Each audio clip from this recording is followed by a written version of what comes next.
खबरों में आगे बढ़ते हैं। कहते हैं कि नाम में क्या रखा है, नाम में राशन कार्ड रखा है, नाम में आधार कार्ड रखा है, नाम में पहचान रखी है और नाम में रसूख भी रखा है। तो शिवसेना किसकी है? ये नाम की लड़ाई है। शिवसेना नाम की लड़ाई है। चुनाव चिन्ह का विवाद चल रहा है और बहुत सरलता से लोग कह देते हैं कि नाम में क्या रखा है। देखिए, नाम में उद्धव ठाकरे और एकनाथ शिंदे दोनों नाम के लिए आपस में आमने सामने खड़े हो गए। मामले पर आज सुप्रीम कोर्ट में सुनवाई होगी। उद्धव गुट की याचिका पर यह सुनवाई पूरी होगी आज।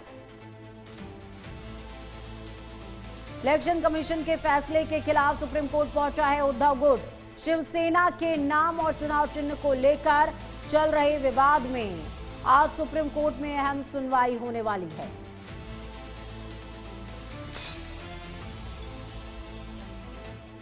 हालांकि नाम का विवाद जो है वो एनसीपी में भी है, लेकिन शिवसेना में ये विवाद सुप्रीम कोर्ट की दहलीज तक पहुंच चुका है। उद्धव ठाकरे गुट की याचिका पर सुप्रीम कोर्ट में सुनवाई होनी है।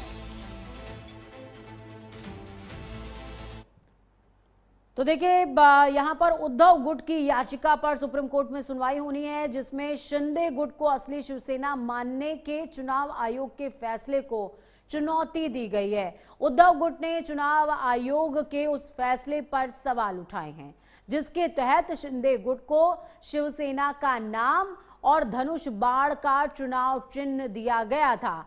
अब सबकी निगाहें सुप्रीम कोर्ट की सुनवाई, साथ ही साथ अदालत के रुख दोनों पर टिकी हुई हैं कि आखिरकार फैसला क्या सामने आता है, शिवसेना किसके हिस्से में जाती है। एकनाथ शिंदे जो दावा कर रहे हैं लगातार कि शिवसेना उनकी है, उनके हिस्से में जाता है, या फिर उद्धव ठाकरे, बाला साहेब ठाकरे की वो पार्टी जिसको लेकर के लगातार महत्वाकांक्षी निगाहों से लोग ललायत होकर के देखते हैं उद्धव ठाकरे की तरफ, उनके हिस्से में ये नाम जाता है। हालांकि इलेक्शन कमीशन ने एक वर्डिक्ट पहले ही दे रखा था और एकनाथ शिंदे को शिवसेना नाम दे दिया था, जिसके बाद शिवसेना यूबीटी नाम जो है वो करना पड़ा, उद्धव गुट नाम करना पड़ा उद्धव ठाकरे को। तो चलिए, शिवानी शर्मा हमारे साथ ग्राउंड जीरो से जुड़ी हुई हैं।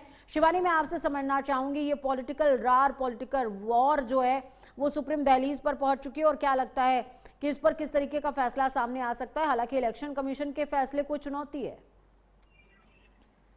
देखिए, सुप्रीम कोर्ट की लगातार इस सुनवाई पे कानूनी जांच चल रही है और जहां तक मैं आपको बता दूं कि नाम पे जो शिवसेना को नाम दिया गया और जो धनुष बाण को लेकर इससे काफी समय से लंबे से बात चल रहा है। चुनाव आयोग 2023 की जब हम बात करें तो वहां पे भी उन्होंने यही इसी काम चीज को रखा। और मैं आपको बता दूं, जिस तरीके से ये उदय जो ठाकरे जो उद्धव ठाकरे जो थे, इन्होंने साफ तौर पर ये कहा कि इससे विवाद जो है वो उनकी चल रही है और लगातार जो कपिल सिब्बल है उनकी ओर से ये भी इन्होंने कहा कि कोई विधायक दल इसको नहीं विभाजित कर सकता है। साथ ही जो संगठनात्मक चीजें हैं वो भी एक विचारधान होना चाहिए और उसको लेकर ही इसका जो नाम है और धनुष बाण और शिवसेना को लेकर वो कहीं ना कहीं किसी न किसी पार्टी और पदाधिकारी और सदस्य है जो नियुक्त होने कार्यकारी सदस्य है, तो उनको भी लेकर इसके नाम को लेकर बात हो सकती है। हालांकि ये सुनवाई कल से ही लगी हुई है कोर्ट में, और क्या डे बाय डे ये सुनवाई चल रही है, डेली बेसिस पे सुनवाई चल रही है? शिवानी, किस तरीके से, क्या इसको कुछ टाइम बाउंड किया गया है या सुप्रीम कोर्ट में आज दोनों तरफ से कौन कौन से वकील शामिल होंगे, इस बात की इंफॉर्मेशन अगर है हमारे पास तो साझा कर दीजिए प्लीज। जी, इस पे देखिए कानूनी जांच चल रही है और मैं आपको बता दूं सुप्रीम कोर्ट इस पे जांच कर रहा है। हालांकि इस तरीके की अधिकारी सूचना नहीं है, आगे जांच के पता चल जाएगा।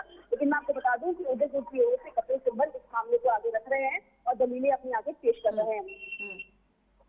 चलिए, बहुत शुक्रिया शिवानी हमारे साथ जुड़ने के लिए, अहम जानकारी साझा करने के लिए। तो देखिए, शिवानी शर्मा जुड़ी हुई थी जिन्होंने साफ तौर पर बताया कि किस तरीके से चुनाव निशान विधान को लेकर के एक बड़ी सियासी जंग छिड़ी हुई है और इस सियासी जंग के बीच में उद्धव गुट और शिंदे गुट आमने सामने आ गए हैं।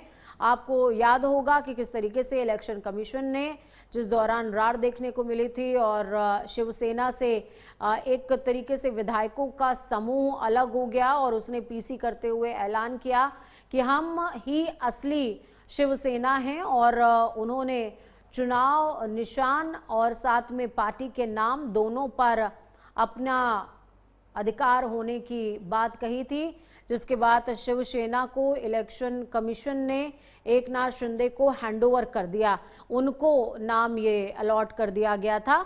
इसके बाद उद्धव ठाकरे अब सुप्रीम दहलीज यानी कि सुप्रीम कोर्ट पहुंच चुके हैं। अब देखना ये होगा कि सुप्रीम कोर्ट आखिरकार इलेक्शन कमीशन के उस फैसले को चैलेंज देता है, उसको इस याचिका को एक्सेप्ट करता है, या फिर कुछ अलग ही मैड एंगल इस पॉलिटिकल एंगल में निकल करके सामने आता है।